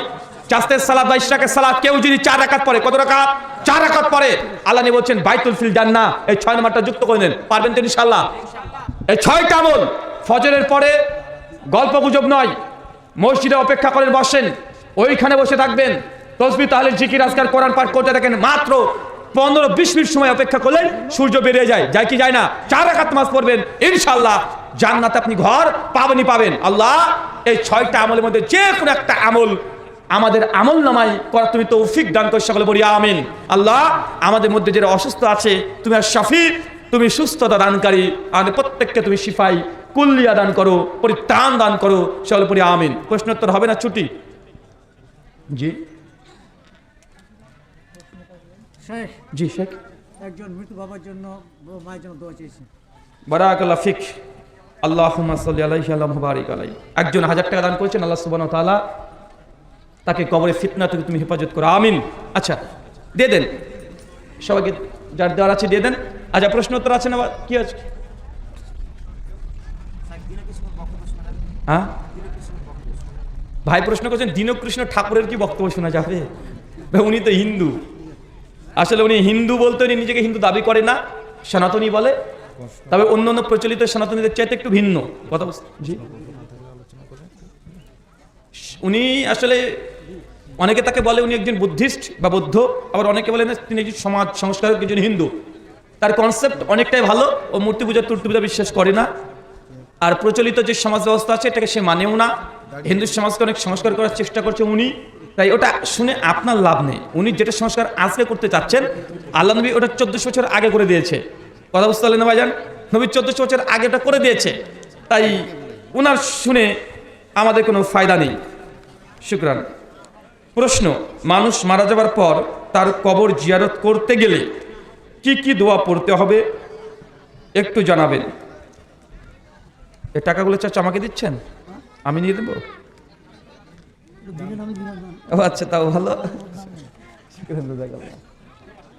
আচ্ছা আপনাদের কাছে মোবাইল আছে? যে প্রশ্ন করেছেন, কে প্রশ্ন করেছেন আপনি? মোবাইল আছে? এই অ্যাপ্লিকেশনে যান, লিখেন সালাতুর রসুল। কি লিখবেন? সালাতুর রসুল। লেখক ডক্টর আসাদুল্লাহ গালিব স্যার। নামাজের উপরে বই আছে, তার অ্যাপ্লিকেশনেও পেয়ে যাবেন। বইটা খুললে সূচিপত্র পাবেন। জানাজা বলে একটা অধ্যায় আছে, ওইখানে গিয়ে দেখবেন জানাজাতে সম্পূর্ণ ডিটেল আলোচনা করা আছে। দোয়াগুলো ওখান থেকে মুখস্থ করে নেবেন। 1 2 আর একটা অ্যাপস আছে, প্রত্যেকে মায়েরা যারা মোবাইল ব্যবহার করতে জানো, দোয়া মোবাইলে চলে যাবে, অ্যাপ্লিকেশন মানে প্লে স্টোরে গিয়ে অ্যাপ্লিকেশন আছে না, অ্যাপ্লিকেশন, ওখানে গিয়ে হিসনুল মুসলিম, কি লিখবেন? হিসনুল মুসলিম, বাংলাতে লিখেন হিসনুন, ভয়সী দন্তিস্বা দন্তিনহস্যু ল, তারপরে মুসলিম, এটা লিখলেই আর একটা দোয়ার বই পেয়ে যাবেন। ওয়ার্ল্ডের বেস্ট সেল, আহলে হাদিস, সালাফি, হানাফি সবাই এই বইটাকে গুরুত্ব দেয়। এই বইটাতে প্রায় 250-র অধিক দোয়া আছে এবং সহি দোয়া, জৈব কোনো জাল নাই। মোবাইল অ্যাপস থেকে পড়তে পারবেন, আর যদি কিনতে চান মার্কেট থেকে কিনতে পারবেন। অ্যামাজন, ফ্লিপকার্টে এটা বাংলা, হিন্দি, উর্দু, ইংলিশ 4-5টা ভার্সনে অ্যাভেলেবেল আছে। আর যদি কিনতে না চান, মোবাইল মামা আছে, ফ্রিতে পেয়ে যাবেন। অ্যাপ্লিকেশনে গেলেই ওটা ডাউনলোড করতে পারবেন। ওখান থেকে যাবতীয় দোয়া, জিকির, আজকার কি কি আছে সব সহি একদম। বুখারী, মুসলিম, আবু দাউদ, তিরমিজি, ইবনে মাজাহ, নাসাই, দারমি, দারকুতনি, বাইহাকি সব হাদিস নাম্বার দিয়ে একদম তাহকিক তাখরিজ সহ করা আছে। ওই বইটি থেকে দোয়াগুলো মুখস্থ করতে পারেন। আমরা অনেকেই খেলাধুলা করি, যেমন ক্রিকেট, ফুটবল ভালোবাসি, আচ্ছা, কিন্তু মানে ভলিবল, আচ্ছা, কিন্তু খেলাধুলা করতে গিয়ে যদি সালাত ছুটে যায় তাহলে কি সেই খেলা জায়েজ হবে না হারাম হবে? বিস্তারিত জানাবেন। মনে রাখবেন, খেলাধুলা হারাম নয়। কি বললাম? Cricket, volley, long jump, high jump, football, racket, যেসব খেলাগুলোতে শরীর চর্চা হয় এই খেলাগুলো জায়েজ। আর যেসব খেলাগুলোতে শরীর চর্চা হয় না, শুধু ব্রেন চর্চা হয়, এই খেলাগুলো জায়েজ নয়। যেমন ক্যারাম, লুডো, ছক্কা, দাবা, চাইনিজ, আছে না নাই কথা বলেন? ওই যে মোবাইলে বসে বসে লুডো খেলছে, মানে এর চেয়ে অলস দুনিয়ার কোনো ব্যক্তি আর নাই। মানে খেলবে, একটু আনন্দ করবে, তাও সে অলস। এই জন্য ইবনে মাজার 3822 নম্বর হাদিস আল্লাহ নবী বলেছেন, কেউ ব্যক্তি যদি দাবা এই ধরনের কোনো খেলা যদি খেলে, সেজন্য শুয়োরের রক্তের মধ্যে হাতটাকে রঞ্জিত করে নিল। আর এখান থেকে শেখ সালেহ আল উসাইমিন, বিন বাস রহিমাহুল্লাহ, শেখ আলবানী রহিমাহুল্লাহ, শেখ সালেহ আল মুনাজ্জিদ রহিমাহুল্লাহ, হাফেজ জুবাইর আল জাই, সমস্ত উলামারা একমত এই দাবার সঙ্গে সংশ্লিষ্ট খেলা, যেমন লুডু হোক, চাইনিজ খেলা হোক, ক্যারাম পিটানো হোক, এই ধরনের যেসব খেলাতে সে ব্রেন চর্চা হয়, কি চর্চা হয়? ব্রেন চর্চা হয়, শরীর চর্চা হয় না, এই খেলাগুলো জায়েজ নয়। প্রথম পয়েন্ট মনে রাখবে এটা। দুই, যেসব খেলাতে শরীর চর্চা হয়, ক্রিকেট হোক, ফুটবল হোক, ভলি হোক, সবগুলো জায়েজ, কিন্তু দুটো শর্ত আছে। এক, সেই সব খেলাগুলোর কারণে নামাজ যেন মিস না হয়ে যায়। কি হয়? নামাজ যেন কাজা না হয়ে যায়। মানে আপনি খেলতে খেলতে আসর শেষ, মাগরিব শেষ, খেলছেন, তাহলে এই খেলা আর জায়েজ নয়। খেলা জায়েজ, কিন্তু এই নামাজকে অবমূল্যায়ন করার জন্য খেলাটা কি হলো এখন? হারাম। দ্বিতীয় শর্ত, খেলাগুলো খেলবেন শরীর চর্চার জন্য, টাকা পয়সার জন্য না। যদি বলেন আপনাদের মোল্লাপাড়ার সঙ্গে শ্যামপাড়ার ক্রিকেট টুর্নামেন্ট, একদম 5001 টাকা জিতলে পেয়ে যাবে, যদি এমন টুর্নামেন্ট হয়, এটা জুয়া হলো। কি হলো? কথা বলেন, কি হলো? সূরা মাইদা 5 আয়াত নম্বর 90 আল্লাহ বলছেন, ইয়া আইয়ুহাল্লাযিনা আমানু ইন্নামাল খামরু মাইসির ওয়া আনসাবু ওয়াল আজলাম, নিশ্চয়ই মূর্তি পূজার বেদী, ভাগ্য নির্ণয় এবং জুয়া, মদ, এগুলো সবগুলো শয়তানের কাজ। তো এই যে টুর্নামেন্ট আপনি করছেন, যদি জিতি তাহলে এই পাবে। আপনি ক্যারামে গিয়েও যদি জুয়া ধরেন, যে তোরা দুজন যদি হারিয়ে দিতে পারিস 1 কাপ চা, এটাও জুয়া। কথা বুঝতে পারলেন না? ভারত পাকিস্তানের খেলা চলছে, ভারত জিতবে জিতবে, আমি পাকিস্তানের পক্ষে, পাকিস্তান জিতবে জিতবে, পাকিস্তান হেরে গেলে 5000 টাকা দেবো, এটাও জুয়া। কথা বলে বুঝতে পারলেন না? পাবজি খেলছেন, কে আছে আমেরিকায়, ও সে পাবজি খেলছে, ফ্রি ফায়ার খেলছে, টাকা মাঝখানে আসলে খেলা, আমাদের টাকা যদি শর্ত চলে আসে যে জিতলে পেয়ে যাবে, এটা কি? কথা বলেন, এটা জুয়া, এটা আধুনিক জুয়া। এই খেলাটা তখন হারাম হয়ে যাবে। যদিও ক্রিকেট হালাল, কিন্তু ট্রফি ধরলে কি হবে? কথা বুঝতে পেরেছেন? আচ্ছা, কাল আবার উল্টো পাল্টা বুঝে বিপদ। মানে আমরা বলে যাই এক, আর আপনার শ্রোতারা বুঝবে আর চায়ের দোকানে গিয়ে কালকে গরম করে দেবে, এই হুজুরটা জায়েজ বলেছে, যে তুমি জায়েজ বলিনি। এখন বলেন, টিভিতে খেলা দেখে জায়েজ না জায়েজ? 2020 কি জায়েজ না জায়েজ? আরে কথা বলে, আর আপনাকে তো উসুল শিখিয়ে দিয়েছি, নীতিমালা ফর্মুলা শিখিয়ে দিয়েছি। টিভিতে 2020 খেলা দেখা, বিশ্বকাপ খেলা দেখা জায়েজ না জায়েজ হবে? না জায়েজ। কেন? ওখানে, আরে বাবা, ক্রিকেটে তো শরীরচর্চা করছে তারা, কিন্তু ওরা জুয়া খেলছে। জুয়ার সঙ্গে আপনি কি করছেন? দেখছেন, সমর্থন দেখছেন, শ্রোতা দর্শক।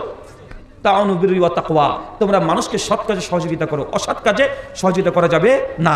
সূরা মাইদা আয়াত নম্বর 2 এর মধ্যম অংশ। তার মানে বোঝা গেল যে আপনি যদি জুয়া, এই যে 2020 ম্যাচ যেগুলোতে জুয়া মানে খেলছে দুই দেশ, এখানে অংশগ্রহণ করতে পারবেন না, এটা হারামের গুনাহ আপনার হবে। ইবনে মাজাহ হাদিস 3376 আল্লাহ নবী বলেছেন, যে খাদ্যদ্রব্য, যে দ্রব্যকে আল্লাহ সুবহানাহু ওয়া তাআলা হারাম করেছে, তার ব্যবসাও হারাম। মদ খাওয়া হারাম, মদ বিক্রি করা কি? মদ যদি অ্যাড দেন, আপনি মদের অ্যাড দেন, আমি খাই না, তো মদের অ্যাড দিচ্ছি, জায়েজ না নাজায়েজ হবে? নাজায়েজ নয়, না জায়েজ। কেউ যদি বলে মদ আমি হিসাব রাখবো, জায়েজ না নাজায়েজ হবে? কোনো কুলি যদি মদটাকে মাথা করে তুলে ট্রাককে তুলে দেয়, আবার নামায়, তার ইনকামটা কি হবে? আপনি মদ খান না, মদ বিক্রি করেন না, হিসাবে নেন না, কিন্তু কি করেন? ওই সেলফটাকে নিয়ে গেলে টেবিল পর্যন্ত সার্ভ করে দেন। এই যে ইনকাম, এটা হালাল হবে না হারাম হবে? যা হারাম তার সঙ্গে সম্পৃক্ত সব কিছু A to Z in total পুরোটাই হারাম। বিড়ি খাওয়া যেমন হারাম, বিড়ি বাঁধাও হারাম, বিড়ি বিক্রি করাও হারাম। কথা বুঝতে পারছেন? জাস্ট আমি উসুল শিখিয়ে দিলাম আপনাকে, নিজে থেকে আপনি এখন বুঝতে পারবেন কোনটা হালাল আর কোনটা হারাম। এখন আপনার ব্রেনের মধ্যে আমি জাস্ট এই ফর্মুলাটা ঢুকিয়ে দিলাম। আল্লাহ সুবহানাহু ওয়া তাআলা তুমি আমাদের প্রত্যেককে বোঝার তৌফিক দান করো, সকলে পড়ি আমিন। বেনামাজি কি জানাজা হবে? এখন বেনামাজি কোন কোয়ালিটিটাকে জানতে হবে।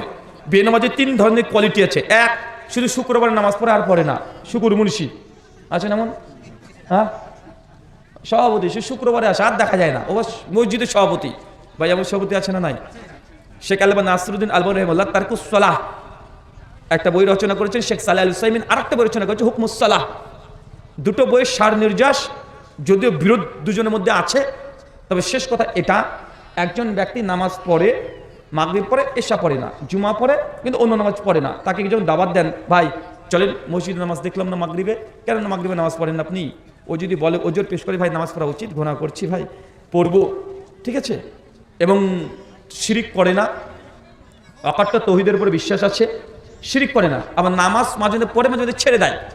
আবার যদি বলা হয় নামাজের দাওয়াত দেওয়া হয়, সে তখন নামাজের ব্যাপারে সে দুর্বলতা প্রকাশ করে, ওজোর পেশ করে। এই ব্যক্তি যদি মারা যায়, তাহলে এই ব্যক্তির জানাজা করা যাবে। কেন? এই আকীদাটা মুসলিম আছে এখনো। কি আছে বলেন তো? আকীদাটা এখন ঈমান তার আছে, কিন্তু আমলগত সে কুফরি করেছে। কথা বুঝতে পারছেন? আমলগত কি করছে? আমলগত কি বলেন? কুফরি করছে। এই যে সে মুসলিম থেকে সে খারেজ হয়ে যায় না, বেনামের টাকা দিয়েছে, মুসলিম থেকে সে খারেজ হয়ে যায় না। আরেকজন ব্যক্তি আছে, যাকে বললাম ভাই কি নামাজ পড়ে না, আর নামাজ পড়ে কে বড় লোক হলো? যার নামাজ পড়ে তারা চোর হয়, এই হুজুরে বদমাইশ হয়, নামাজ পড়ে কি হবে? এই কথা বলে মসজিদে আসে না, নামাজও পড়ে না। সব যেমন লোক আছে না? নাই, আছে। এই ব্যক্তি যদি মারা যায়, এই জানাজা তো দূরের কি বাত, একে মুসলমানের গোরস্থানে কবর দেওয়া জায়েজ নয়। কেন? সে নামাজকে অস্বীকার করেছে, কুফরি করেছে। কি করেছে? কুফরি করেছে। সেই মুসলিম কি বলে? ঈমান হাদিস না 253। আল্লাহ নবী বলছেন, মান তারাকা সালাতা মুতামাদান ফাকাদ কাফারা। কেউ যদি ইচ্ছাকৃত নামাজকে পরিত্যাগ করে দেয়, ফাকাদ কাফারা, মানে এখানে কুফরি করেছে। এই কুফরি করার জন্য সে কাফের হয়ে যাবে। তাহলে কি বুঝলাম আমরা? দুই কোয়ালিটি, যে নামাজের হুকুমকে স্বীকার করে, মাঝে মধ্যে পড়ে, মাঝে মধ্যে ছেড়ে দেয়, এই ব্যক্তির জানাজা করা যাবে। আর যে নামাজই পড়ে না, নামাজকে জীবনে একদিন যদি কটূক্তি কথা বলেছে, তার ঈমান ভেঙে গেছে, তাকে যতক্ষণ তওবা না করছে ততক্ষণ পর্যন্ত তার জানাজা মুসলমানের গোরস্থানে কবর দেওয়া জায়েজ হবে না। অমুসলিমদের যা হুকুম, তার হুকুম সেম, আহলে কিতাবের মতো হুকুম হয়ে যাবে। কথা কি বুঝতে পারলেন আপনি? এখন আপনাকে জাস্ট ফর্মুলা দিয়ে দিই, আমি উত্তরে ডিরেক্ট অ্যান্সার করি না, ফর্মুলা দিয়ে দিই। ডিরেক্ট কোনো মানুষকে কাফের বলতে পারবেন না, মানে ও নামাজ পড়ছেন তুই কাফের হয়ে গেছিস, এ কথা বলতে পারবেন না ডাইরেক্ট। বুঝতে পারলেন? কাফের বলার জন্য 6খানা শর্ত আছে। 6টা শর্ত যদি পূরণ করে, তারপর তাকে কুফরি বা কাফের ফতোয়া দেওয়া যাবে। তাই এই দুটো মাসআলা আপনাকে দুই দিক থেকে বলে দিলাম। এখন কোন ব্যক্তি মারা গেছে দেখেন। তবে হ্যাঁ, যে ব্যক্তি মাঝে মধ্যে নামাজ পড়ে, মাঝে মধ্যে ছেড়ে দেয়, এ হচ্ছে ফাসিক, নিজের উপরে জুলুম করছে, জালেম, নিজের উপরে জুলুম করছে, সে মানুষের উপরে না। জুলুম করে 3 ধরনের। এক, নিজের প্রতি জুলুম, প্রতিবেশীর প্রতি জুলুম, আল্লাহর প্রতি জুলুম। আল্লাহর প্রতি জুলুম কোনটা বলেন তো? ইন্নাশা শিরকালা জুলুমুন আযীম, নিশ্চয় শিরক মস্ত বড় জুলুম। কার উপরে? বান্দার সঙ্গে না আল্লাহর সঙ্গে? বান্দা আল্লাহর সঙ্গে জুলুম করছে, সূরা লুকমান আয়াত নাম্বার 13 এবং 31। আর প্রতিবেশীর সঙ্গে জুলুম কি? ওই জমিটা দখল করে নিয়েছেন শক্তি দিয়ে, আছে না নাই? এটা মানুষের প্রতি জুলুম। নিজের প্রতি জুলুম কি? হারাম জানার পরেও সে হারাম কাজের সঙ্গে যুক্ত থাকা, ফরজ জানার পরেও নিজের নাফসের উপরে জোর করে সে ফরজ আদায় না করা, এটা কার উপরে জুলুম? নিজের উপরে জুলুম। এই যে আদম আলাইহিস সালামের দোয়া, রব্বানা জালামনা আনফুসানা, আল্লাহ আমি জুলুম করেছি। কোথায় জুলুম করলো? সে নিজের উপরে জুলুম করেছে। কার উপরে করেছে? কথা বলেন, কার উপরে? নিজের উপরে জুলুম করেছে। তো জুলুমের প্রকার কয়টা? কয় ভাগ জুলুম? 3 প্রকার। তো এই যে নামাজ পরিত্যাগ করেছে, এ কি করেছে? নিজের উপরে জুলুম করেছে। তো এই ব্যক্তি নামাজ পড়া যাবে জানাজা, তবে এলাকার পরেজগার মুত্তাকি ব্যক্তি নামাজ পড়াবে না। কে পড়াবে? ওই তার মতোই কোনো এক ব্যক্তি পড়িয়ে দিবে, যে জুমা আসে আর আসে না। কথা বুঝতে পারলেন কি? যে শুকুর মুন্সি মারা যায়, শুকুর মুন্সি কে বলেন তো চাচা? চেনেন? শুকুর মুন্সিকে চিনেন? ও যে শুক্রবারে শুধু নামাজ আর পড়ে না, ওই যে শুকুর মুন্সি, ও যদি মারা যায়, ইমাম কে হবে জানাজার? ওইরকম একটা শুকুর মুন্সিকে ধরে দাঁড় করিয়ে দিবেন। 5 ওয়াক্ত যে নামাজ পড়ার পর দরকার নেই, কারণ যে 5 ওয়াক্ত নামাজ পড়েনি, তার পেছনে নামাজ পড়ার কোনো জরুরতই নেই। আর যে জীবনে নামাজই পড়েনি, তার জন্য জানাজার নামাজের প্রয়োজনই বাকি। তুই তো আল্লাহর জন্য নামাজ পড়িসনি, তোর আবার নামাজ কিসের? ওকে হিন্দুর মতো পুড়িয়ে দিবেন, পুরালে তো টাকা পয়সা লাগে, ফেলে দিবেন। কি করবেন বলেন তো ভাইজান? ভাসিয়ে দিবেন, কুত্তা মুত্তা যা আছে খেয়ে নিবে, মাছ টাছ খেয়ে একটু উপকার হলে পরে আমরা মাছ খেয়ে আবার একটু শরীরটা পুষ্ট হবে। মানে ওর ইসলামের সঙ্গে কোনো সম্পর্ক নেই, যে নামাজকে কি করেছে? ডেট অস্বীকার করেছে, কটূক্তি করেছে। আল্লাহ সুবহানাহু ওয়া তাআলা আমাদেরকে বুঝার তৌফিক দান করে। এটাকে নতুন দিলেন আবার? হ্যাঁ, চাকরি করা কেন হারাম শেখ? কারণ একজন ছাত্র কষ্ট করে পড়াশোনা করে রাত জেগে। কে বলেছে চাকরি করা হারাম? ও ব্যাংক, ওই সর্বনাশী ব্যাংক, না না এটা ব্যাংকে লিখে, আমি ভেবেছি যে কি যে লিখেছে ভাই, আচ্ছা লিখে কেটে দিয়েছে, তাই ভেবেছি। ব্যাংকে চাকরি করা কেন হারাম? ব্যাংকে চাকরি করা হারাম না তো। যদি ব্যাংক সুদ মুক্ত ব্যাংক হয়, তাহলে ব্যাংকে চাকরি করা কি হারাম হবে? না। সৌদি আরবে ব্যাংকে চাকরি করা জায়েজ, কে বললো হারাম? বুঝেন নাই ভাইজান? ব্যাংক তো সুদ মুক্ত নেই তো। না সৌদি আরবে না না শেখ, আমি ওটা বলছি না। ব্যাংকে চাকরি করা হারাম নয়, যদি ব্যাংক সুদ মুক্ত ব্যাংক যদি হয় তাহলে সে ব্যাংকে চাকরি করা কি যাবে, কিন্তু ব্যাংক যদি সুদ যুক্ত হয় তাহলে কি হবে, হারাম হবে। সূরা বাকারা 275 থেকে 279 নম্বর আয়াত, একদম পর 6খানা আয়াত আছে। সূরা আলী ইমরান 131 নম্বর আয়াত, টোটাল কোন 8খানা আয়াত আছে। জামে তিরমিজি 2427, 28, 34, 30 পর 5খানা হাদিস তিরমিজিতে বর্ণনা আছে। মাশহুর হাদিস, কেউ যদি জেনে বুঝে 1 টাকা সুদ দেয় মায়ের সঙ্গে জেনা করলে যে পাপ, সেই পাপ আপনি একাই করছেন। তো ব্যাংকিং সিস্টেম যেটা আমার ইন্ডিয়ান যে ব্যাংকিং ব্যবস্থাগুলো আছে প্রত্যেকটাই ইন্টারেস্ট সুদ আছে। এর ভিতরে প্রকাশ্যে ঘোষণা করে দেয় যে তুমি যদি টাকা রাখো 1000 টাকা, তুমি এত পার্সেন্ট তুমি কি পাবে, ইন্টারেস্ট সুদ পাবে। আর তুমি যদি ডিপোজিট করো এত টাকা, তুমি এত টাকা পাবে। আমাদের কাছে ধার নিলে এত টাকা পাবে। তো পুরো ব্যাংকিং সিস্টেম এটা কি যুক্ত, কথা বলেন, পুরোটা কি, পুরোটাই সুদ যুক্তই। তাই ব্যাংকে চাকরি করা যাবে না। তাও নবির তাকওয়া, সৎ কাজে মানুষের সহযোগিতা করতে হয়। অসৎ কাজ যেখানে আছে সেখানে কোনো বিজনেস বা ব্যবসা সেখানে সহযোগিতা করা যাবে না। একটু আগে যে হাদিসটা বলেছি ইবনে মাজাহ 3376 নম্বর হাদিস, আল্লাহ যেই জিনিসকে হারাম করেছে তার ব্যবসাও হারাম। সুদ যেমন হারাম, সুদের সঙ্গে সম্পৃক্ত যা আছে টোটালি সবকিছু হারাম। কথা কি বুঝতে পারলেন? আল্লাহ রাজ্জাক, তিনি রিজিক দাতা। ব্যাংকের চাকরিকে পরিত্যাগ করে দেন, ধৈর্য ধারণ করেন, সবর করেন, তিনি রিজিক দেন। রিজিক আমরা চাইলেও আমরা পাই না। একটা কনসেপ্ট ক্লিয়ার করি। অনেক মানুষ বলে ভাই চেষ্টা করলেই আপনি পারবেন, এরকম অনেক মানুষ বলে না ভাই, বিশেষ করে আর্টিস্টরা বলে। দেখা যাচ্ছে একজন ব্যক্তি সে চাকরি পেয়েছে, লাখ লাখ টাকা ইনকাম করছে, যে ভাই এত টাকা ইনকাম করছে সে আল্লাহ তো দিয়েছে। কিসের আল্লাহ দিয়েছে? আরে আমি চাকরি কষ্ট করে দিন রাত পড়াশোনা করেছি, আমি চাকরি পেয়েছি, আমি ইনকাম করছি, আমার কর্মের ফল। ভাই বলে কি বলে না? এটা সম্পূর্ণ ভুল আকিদা এবং কুফরি আকিদা। কেন? একটা উদাহরণ দিয়ে বাস্তবে দিই আপনাকে। ধরেন একজন ব্যক্তি, দুজন ব্যক্তি, আমি ধরেন আমরা দুই ভাই, দুজন একসঙ্গেই সকালবেলা টুকটুকি নিয়ে বাড়ি থেকে বের হলাম, দুজনই একই টাইমে বের হয়েছি ফজরের পরে, সন্ধ্যাবেলায় মাগরিবের সময় একই সময় ঢুকবো, দুজনের ইনকাম সেম হবে? সম্ভব হবে না, এটাই ঠিক। দুজন একই সঙ্গে, দুই বন্ধু পড়াশোনা করেছে, একই শিক্ষকের কাছে পড়াশোনা করেছে, একই সঙ্গে টিউশনি নিয়েছে, দুজনের রেজাল্টটা সেম, দুজনই ডাক্তার হয়েছে, সেম ডাক্তার এমবিবিএস, দুজনই মেডিকেল খুলেছে, পাশাপাশি দুজনের দোকান, দুই দোকানে বেচাকেনা সেম হবে? দুই ডাক্তারের নাম সেম হয়? দুই ডাক্তারের প্রতি দুই ডাক্তারের যশ খ্যাতি সেম হয়? দুজনের কাছে সেম, রোগী অসুস্থ যায় কেন? আপনি চেষ্টা করছেন, দুজনই তো চেষ্টা করেছে। উল্টো অনেকে দেখা যায়, অনেকে চেষ্টা না করে দুনিয়াতে আজকে সফল হয়ে গেছে, অনেকে চেষ্টা করেছে সফল হয় নাই। চাচা আছে না নাই? কথা বলেন। দুটো চায়ের দোকান, একজন চা দোকানে বিক্রি হয়ে চলে যাচ্ছে, একজন চায়ের দোকানে কাস্টমার নাই, আছে না নাই? আবার অনেকে বলতে পারে না, যে দোকান ভালো করা যায় বেচাকেনা বেশি হবে। কত ভালো ভালো দোকানে বেচাকেনা নাই, চায়ের দোকান আলাদা 10 তলা বিল্ডিং করে ফেলেছে, আছে না নাই? কথা বলেন। তার বোঝা যাচ্ছে এই যে সিস্টেম, আপনি চেষ্টা করলেই হবে, ইনভেস্ট করলেই হবে, চাকরি করলেই, ব্যাংকের চাকরি করলে আপনি কোটিপতি হয়ে যাবেন, ডাজ নট ম্যাটার। এটা আমি করে না, যদি আল্লাহ তাকদিরে যদি না থাকে আপনি পারবেন না। কারণ এই রিজিক এটা সম্পূর্ণ তাকদির। কি বলেন তো?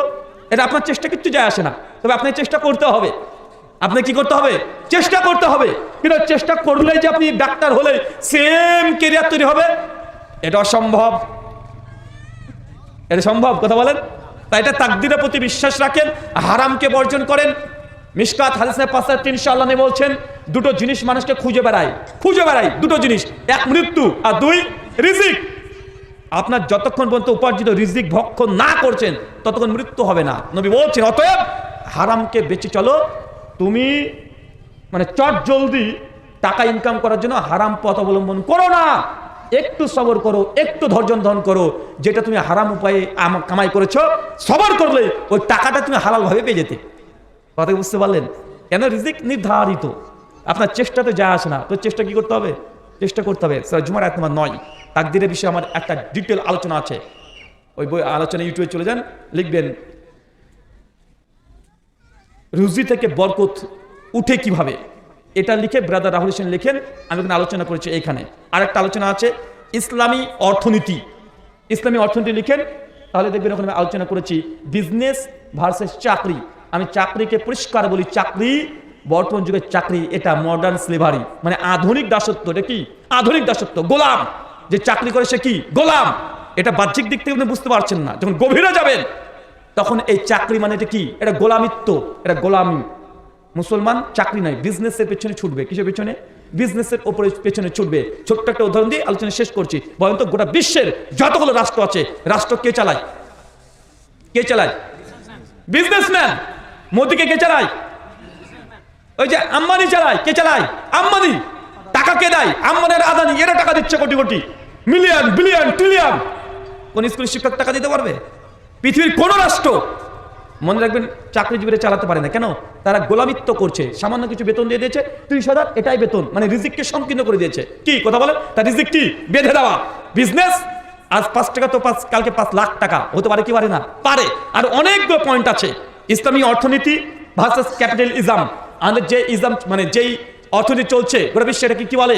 ক্যাপিটালিজম, তথা বাংলাতে পুঁজিবাদী অর্থনীতি। কিন্তু ইসলামী যে অর্থনীতি আছে, এই দুটোর মধ্যে যদি পার্থক্য করতে চান, আমার আলোচনা আছে। ইসলামী ব্যবসার বিধান দেখতে পারেন। প্রত্যেকটা বিষয়ে স্বতন্ত্রভাবে ঘন্টাব্যাপী আলোচনা করা হয়েছে, ডিপ আলোচনা করা হয়েছে জলসার মাহফিলে। এইগুলো আপনারা এত গভীর আলোচনা করলে শ্রোতা একটাও থাকে না।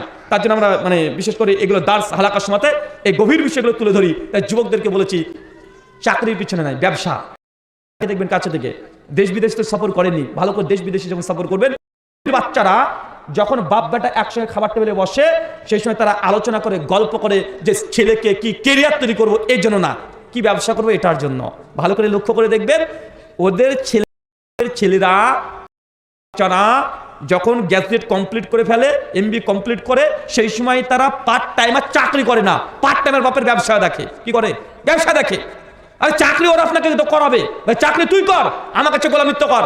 8 ঘন্টা চাকরি করবি, 10 ঘন্টা চাকরি করবি, ও হবে মালিক। কথা মানে বুঝতে পারলেন না? দেখেন, ও চাকরি করে না, কি করে? ও ব্যবসা করে। ও পার্ট টাইমের ব্যবসা করবে। মরে গেলেও ও চাকরি করবে না, ও মরে গেলেও চাকরি করবে না, ও ব্যবসা করবে। আর আমাদের যুবকরা কি করে? পার্ট টাইমার চাকরি। আর মেয়ের বাপগুলোও আছে, ছেলে যদি ব্যবসা করে, ব্যবসা করে। প্রাইমারি টিচার, ও জানে না প্রাইমারি টিচার মানে কি। আমাদের সমাজে প্রচলিত আছে কিপন, মানে কিপটা আছে না? আপনাদের এলাকায় বলে নাকি? মানে আমাদের এলাকায় খুব বলে যে এই মাস্টার মানে কিপটা আছে না ভাইজান? আপনাদেরকে বলে কি? কিন্তু আমাদের খুব প্রচলন আছে। মানে তাদের রিজিক সংকীর্ণ, মানে 35-40 টাকা বেতন, ওই বউকে যদি একটা 5,000 টাকা দেবে শাড়ি কিনে, ও হার্ট অ্যাটাক করবে। আরে বাবা, 40-এর পাশ চলে গেল 35। আর ব্যবসায়িক কি করবে?